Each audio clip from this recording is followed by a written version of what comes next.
jemi Republikë e Edi Ramës. Unë mendoj që ne jemi në kaos total kushtetues, se nuk kemi më Republikë parlamentare, jemi Republikë e Edi Ramës. Kjo është sidomos me gjestin e fundit duke futur emrin e vet në ligj, ishte katastrofale, nuk ka ku të shkojë më, do në absolutitet.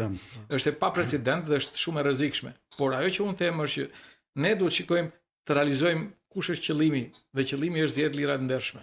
Përfaqësimi në kuvend nga votat e qytetarëve dhe zgjedhja e qytetarëve, jo e partive politike apo manipulimit të zgjedhjeve. Dhe në këtë pikpamje, qoftë se ka nevojë për ndryshim kushtetues duhet bërë. Edi Rama ndryshoi kushtetuesin për 3 ditë. As Bangladeshi, ku diun, në një vend i botës së tretë nuk mund ta ndryshojë kushtetuesin për 3 ditë, jo me një vend antar i NATO-s. Por unë e them me bindje që ne duhet ta rikthejmë një republikë parlamentare në Shqipëri, kur deputetët zgjidhen nga qytetarët, deputetët kanë autoritet kushtetues për të kontrolluar ekzekutivin dhe të jenë ligjbërës e jo thjesht miratues të ligjeve.